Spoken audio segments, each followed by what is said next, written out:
안녕하십니까, 레필입니다. 3월 7일 두산 에너빌리티 보도록 하겠습니다. 증시 먼저 보겠습니다. 코스피 0.23% 상승했고요. 코스닥은 0.84% 하락했습니다. 오늘도 양증시는 크게 변동 없이 진행이 되었고요. 외국인 투자자 3,200억, 기관 투자자 200억 정도 매도하면서 코스피 보합 수준이었고, 코스닥은 외국인 투자자 1,900억, 기관 투자자 1,100억 정도 매도하면서 양매도 진행이 되었습니다. 전날과 거의 유사하기 때문에 가볍게 보겠습니다. 상승 하락을 계속 반복 중입니다. 고점 부근에서 코스피가 횡보 라인을 만들고 지지 라인, 그 다음에 저항 라인을 두 개를 만들어서 그 안에서 주가를 가둬놓고 있습니다. 그래서 이번 주는 이제 금요일이 내일이기 때문에 하루 정도 남았고, 다음 주 옵션 만기 전후로 해서 증시에 대한 움직임이 나오는지 좀 보겠습니다. 지금은 전반적으로 움직임이 좀 둔화되어 있고, 약간 이 상승으로의 이 상방 힘이 좀 아직 살아있긴 하지만 어떻게 될지는 조금 더 봐야 되겠습니다. 기관 투자자는 오늘 230억 매도하면서 3일 정도 빠졌고요. 외국인 투자자도 3,200억 매도하면서 확실히 이제 이 그동안 연속적으로 매수해오던 그런 움직임을 좀 멈추고 매도를 하기 시작합니다. 그래서 이틀 정도 해서 7천억 가까이 빠졌는데요. 요게 이제 이 다음 주 목요일 옵션 만기까지 가속화가 되는지 한번 살펴보겠습니다. 외국인 투자자가 그동안 1월 중순부터 해서는 거의 빠지지 않고 매수를 해왔기 때문에 충분히 이번 조정은 나올 수 있다라고 생각을 합니다. 그 다음에 코스닥이고요. 코스닥은 마찬가지입니다. 고점 부근에서 횡보를 하고 있고, 위쪽 저항, 그 다음에 아래쪽 지지 라인 만들면서 비슷하게 주가를 형성하고 있습니다. 그래서 21선 받치면서 추가적인 상승이 나올지, 아니면은 코스피처럼 계속 이제 횡보를 하면서 이어질지, 그런 것들을 좀 살펴보도록 하겠습니다. 아직까지는 큰 움직임은 없고요.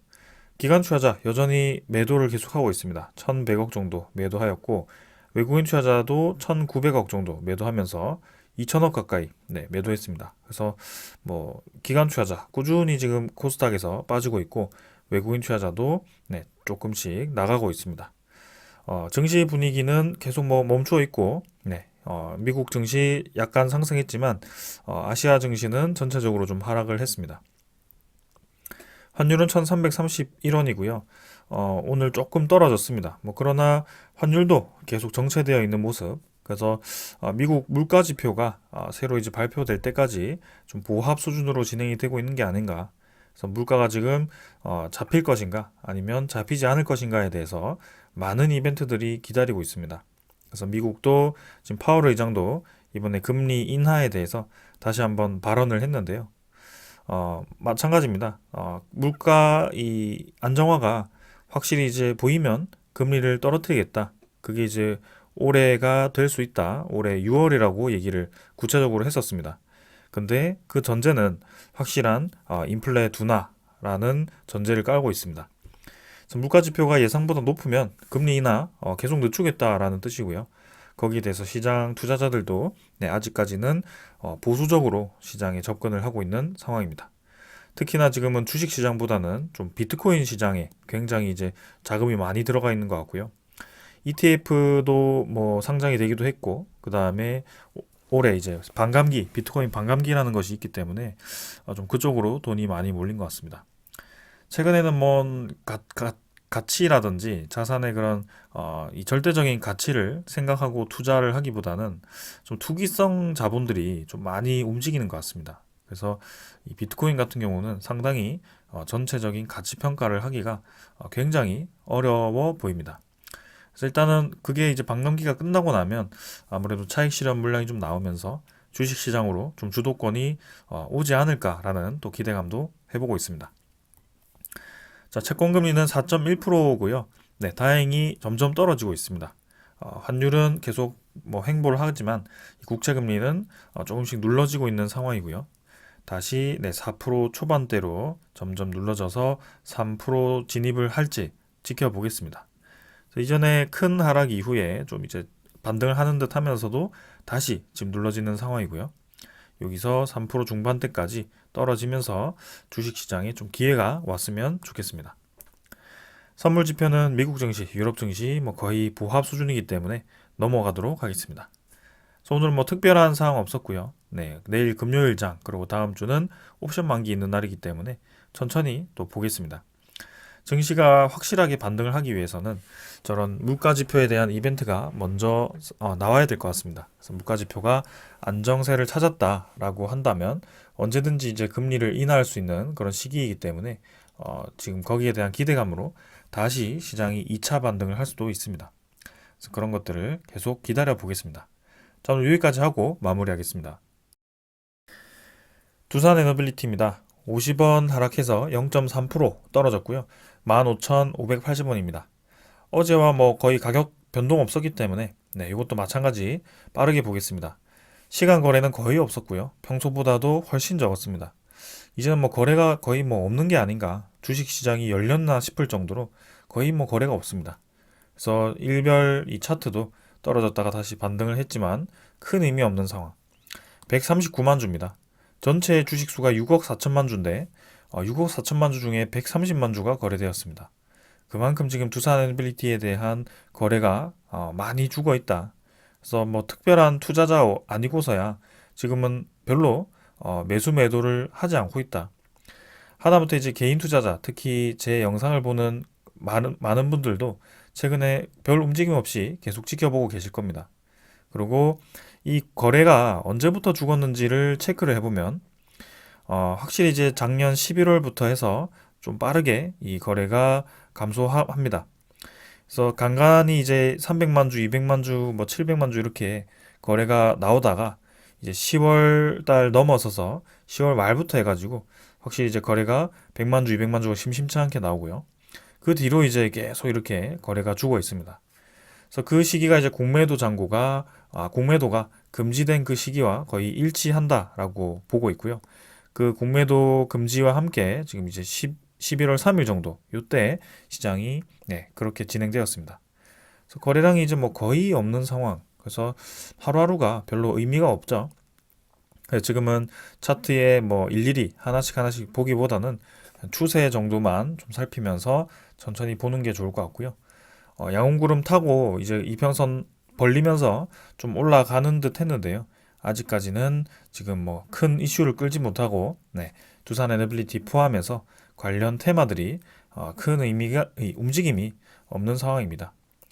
그래서 우리가 기다리던 소식이 지금 2월 말에 나오지 않았고 3월 달에도 별 소식이 없고 4월 이후에나 좀 이제 그런 소식들이 나올 것 같기 때문에 3월 말 그다음에 4월 이 2달간은 좀 지겹더라도 그냥 천천히 생각을 하는 게 좋을 것 같습니다. 그래서 일단 우리가 기다리던 소식들은 다 대형 원전 관련 소식이기 때문에 그 이외에 이제 두산에너빌리티가 다른 이제 그런 이 이슈를 끌만한 소재가 있는지도 계속해서 살펴보겠습니다. 왜냐하면 대형 원전만이 꼭 두산에너빌리티의 주력 사업이 아니기 때문이죠. 그래서 다른 사업들도 많이 하고 있기 때문에 그거를 한번 계속 언급을 드리겠습니다. 자, 그 다음은 투자자 수급입니다. 수급은 외국인 투자자, 기관 투자자 오늘 거의 움직임 없었습니다. 그래서 특별하게 오늘 말씀드릴 게 없고요. 연기금 투자자 몇천 주 매수하고 나머지 몇백 주, 몇천 주 이렇게 왔다 갔다 했습니다. 그래서 이것도 빠르게 넘어가겠습니다. 공매도 잔고도 오늘도 별로 변화가 없습니다.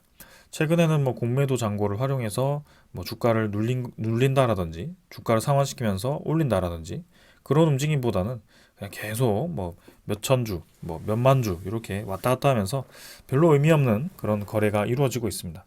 그래서 공매도 잔고도 2만 주 정도 증가했는데요. 최근에는 조금씩 늘어나고 있긴 합니다만 마찬가지로 큰 양도 아니고 600만 주 수준, 700만 주 수준 여기서 계속 갇혀 있습니다. 그래서 공매도 잔고도 지금 더 이상 큰 상황은 보이지 않고 있다. 그 다음에 이제 대차 잔고도 같이 살펴보겠습니다. 대차 잔고도 마찬가지인데요. 공매도 잔고 움직임 없고 대차 잔고 또한 별 움직임 없습니다. 지금 아직 나오지 않았지만 별로 이 상위 종목에 위치를 하지 않았기 때문에 움직임 없었을 거라고 생각하고 있고요. 넘어가겠습니다. 종목 상세도 오늘은 변화가 없었습니다. 추정 24,000주, 당일 18,000주, 동일합니다. 거의. 그래서 15.95%. 일단 뭐 최근에는 매수를 좀 줄여서 외국인 투자자가 큰 움직임 없이 진행 중이지만 결국에는 우리가 12% 정도에서부터 지금 16% 가까이까지 최근에 4% 가까이를 두산 에너빌리티 비중을 외국인 투자자가 늘려놨습니다. 그래서 요거를 이제 계속 유지를 할 것인가 다시 줄일 것인가를 좀 지켜볼 거고요. 특히 코스피에서 이제 많은 매수를 하던 외국인 투자자가 지금 최근 이틀 동안은 매도로 좀 접근을 하고 있습니다. 그래서 다음 주 옵션 만기 기점으로 해서 이 외국인 투자자가 어떤 포지션을 잡을지도 좀 주목이 됩니다. 자, 그래서 뭐 요 정도로 다 말씀드렸고요. 네, 거래원 한번 살펴볼까요? 오늘은 뭐 거래가 없었기 때문에 거래원도 큰 의미는 없어 보입니다. 그래서 신한증권 뭐 어제 모건설 매수를 했지만 어제 주가는 뭐 크게 많이 올라가지 못했고요. 오늘도 상위 종목은 신한증권 위치했지만 반대로 이제 매도에도 위치를 했습니다. 그래서 계속 이 신한증권을 통해서 두산에너빌리티의 거래가 이루어진다라고 보여지고 뭐 100만 주, 200만 주 이 거래가 계속 저런 증권사들, 외국인 투자자 아니면 기관 투자자들, 일부 투자자에 의해서 주가가 가둬진 채로 큰 의미 없이 이어지고 있다. 이렇게 보여집니다. 일단 뭐 물량은 잘 간수를 하면서 이어지고 있기 때문에 저 물량을 이제 늘리는 것은 멈춘 것인지 아니면 다시 추가로 늘리는 것인지 그런 것들 살펴볼 거고요. 만약에 이제 늘렸다면 왜 늘렸는지도 기다려 보겠습니다. 네, 그래서 이 정도로 오늘은 넘어가고 소식들 전해드리도록 하겠습니다. 자, 먼저 전해드릴 소식은요. 한전기술 소식이긴 합니다만 대형 원전에 대한 기대감이 이 한전기술에도 지금 전망이 되었습니다. 그래서 신한울 3, 4호기의 수주를 받아서 지금 이제 실적이 좋다라는 얘기였고 그 다음에 우리가 기다리는 그 소식은 이제 체코 원전 소식, 그리고 폴란드 원전 소식, 그리고 11차 전력 수급 개봉 계획. 그리고 최근에는 이제 간간히 이 UAE 5,6호기에 대해서도 얘기가 나오기 시작합니다. 근데 UAE 5,6호기가 사실 작년에 소식이 한번 나왔다가 그 뒤로 쏙 들어갔었는데요. 이제 이 UAE 바라카 원전 4호기가 상업 운전에 들어감으로써 추가로 이제 발주가 나올 것을 또 기대를 하고 있는 것 같습니다.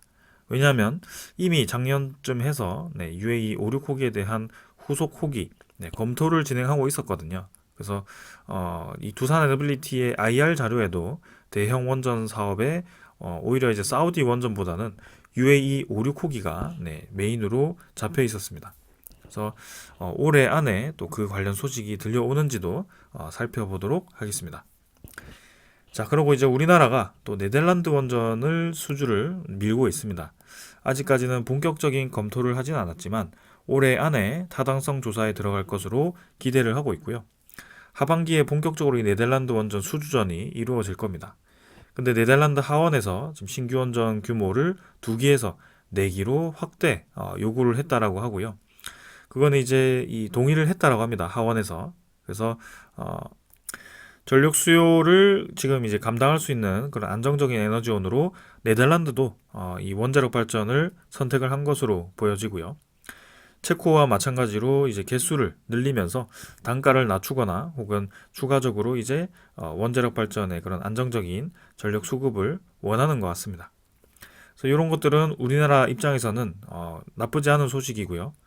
그리고 이제 캐나다 또한 녹색 채권을 발행함으로써 원자력에 이제 투자를 할 수 있는 그런 자금을 마련하고 있습니다. 그래서 어제 말씀드린 것처럼 국제 원자력 기구에서도 이 각국의 그런 은행으로부터 좀 원자력 발전에 대한 투자, 이 대출, 이 상품을 적극적으로 열어야 된다라고 권유를 하고 있는 상황이고요. 지금 전 세계적으로 이 원전 확대에 대한 그런 국가들이 많아지고 있습니다.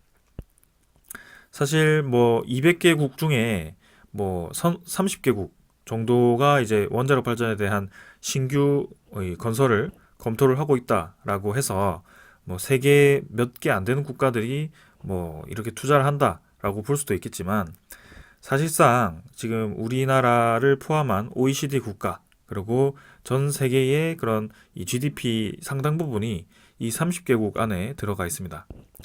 나머지 170개 국가에서는 사실상 전력에 대한 수요가 그리 높지 않고요. 그리고 산업 특성상 AI 산업, 반도체 산업, 자동차 산업 이런 제조업들이 집중되어 있는 이 30개 국가가 점점 더 기술이 고도화될수록 전력 수요량이 늘어날 겁니다.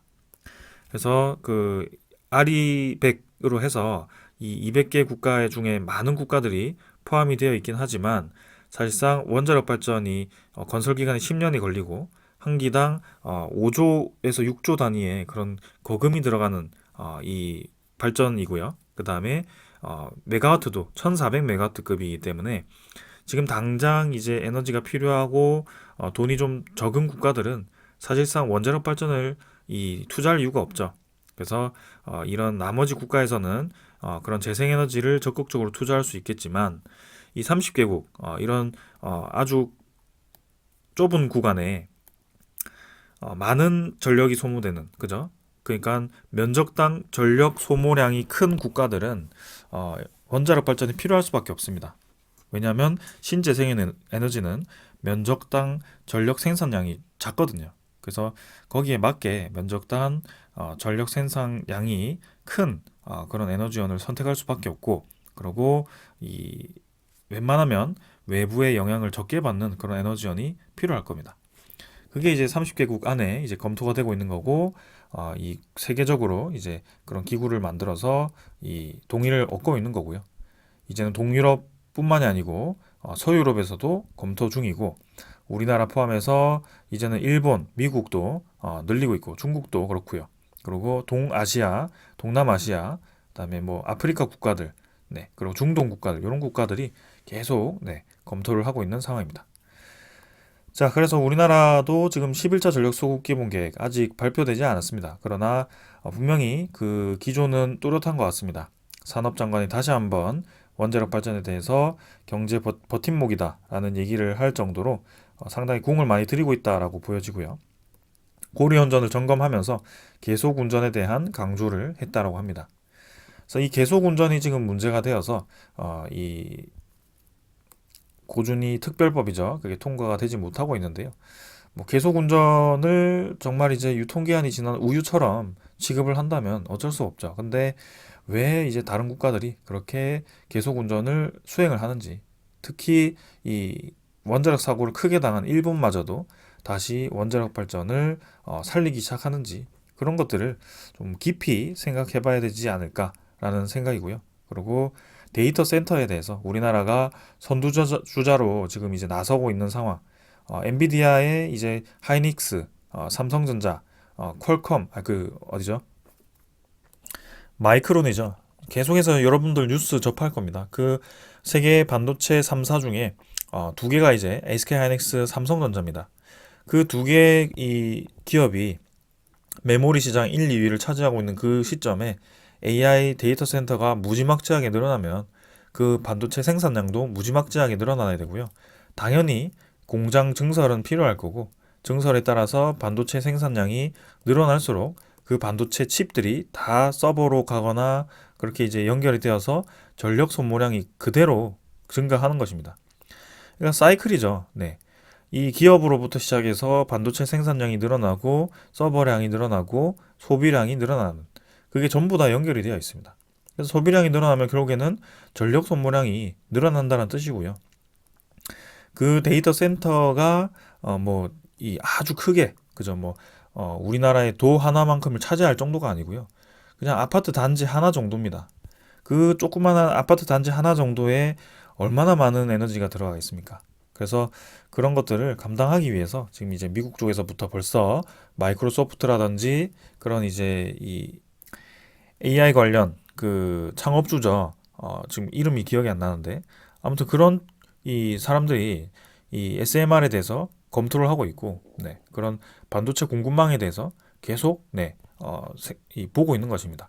그래서 우리나라도 좀 그런 쪽으로 지금 이제 힘을 집중하지 않을까라는 좀 기대감을 가지고 있고, 그런 상황들을 정확하게 이해를 해야 됩니다. 그래서 환경도 중요하지만 그 환경을 이 원자력 발전을 돌린다고 해서 무조건 파괴된다라는 것은 아닙니다. 자, 그래서 그만큼 이제 위험하기 때문에 이 집중을 많이 하고 있는 것 같고, 거기에 대해서 안정적인 그런 핵 관리, 폐기물 관리, 그다음에 그런 R&D, 이제는 파이로 프로세싱이라는 그런 미래 기술까지도 좀 적극적으로 투자를 해서 개발을 하고 관리를 할 수 있어야 되겠습니다. 그래서 이런 것들을 좀 이제 집중적으로 살펴볼 거고요. 지루한 3, 4월이 될 것 같습니다. 네, 5월, 6월 정도에는 좀 우리가 이 재밌어 할 만한 소식들이 많을 것 같은데요. 최근 이 시장은 이 원자력 발전 그리고 에너지 관련 기업들보다도 조금 더 반도체 관련 기업들, HBM 관련 종목들, 그리고 2차 전지 관련 종목들, 그리고 자동차 관련 종목들이 좀 관심을 많이 받고 있는 것 같습니다. 특히 최근에는 엔비디아 관련 HBM 그쪽에 좀 힘이 들어가고 있고요. 네. 좀 아쉽지만 그래도 이 두산 에너빌리티도 차례가 올 거라고 생각을 합니다. 그래서 그때까지 좀 이제 힘을 비축을 해두면서 적어도 지금 주가가 횡보를 하고 있지만 내려가지는 않고 있습니다. 그래서 좋지 않은 기업은 결국에는 주가가 장기적으로 내려가게 되어 있습니다. 그래서 지금 두산 에너빌리티는 장기적으로 내려가는 게 아니라 바닥을 찍고 이제 다시 올라가기 위한 준비를 하는 과정이다라고 보시면 될 것 같고요. 이때 이제 유상증자를 이제 2번 정도를 하고 블록딜까지 나오면서 좀 우여곡절이 많았지만 이제는 그런 이 움직임들이 많이 사라질 거라고 생각합니다. 왜냐하면 재무 분석을 했듯이 그런 추가적인 유상증자는 가능성이 거의 없고요. 블록딜 또한 가능성이 없습니다. 오히려 두산 지주사가 이제는 두산 로보틱스와 같은 그런 이제 계열사의 보호 예수 물량이 풀렸을 때 그런 쪽에서 블록딜을 할 가능성이 높아 보이고요. 오히려 이제 두산 에너빌리티는 이 갈 길을 갈 수 있게 되었습니다. 자, 그래서 이제 K 가스터빈 기반으로 해서 수소 터빈 선도 기업이 되겠다라고 이제 공표를 했고요. 이렇게 뭐 부회장을 포함해서 이제 창원 공장에 가서 수소 이 터빈에 대한 그런 회의를 한 것 같습니다.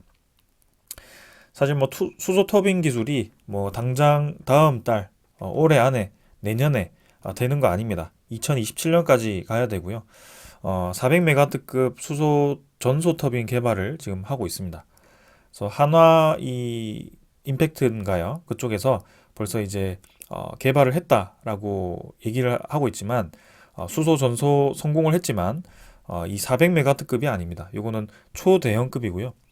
한화에서 진행하고 있는 것은 중대형급입니다. 100메가와트급이기 때문에 확실히 두산 에너빌리티와는 차별화가 되어 있습니다. 그래서 이 무게가 클수록 그리고 용량이 클수록 돌리기가 어렵기 때문에 수소로 이 가벼운 수소로 저 모든 걸 이제 돌리기가 어렵기 때문에 두산 에너빌리티 기술력이 또 한번 검증이 될 거라고 생각하고 있고요.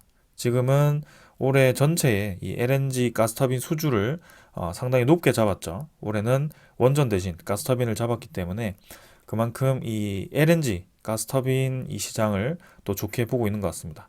그래서 향후 5년 동안 국내에서 7조 원을 수주를 한다라는 목표로 잡았고요.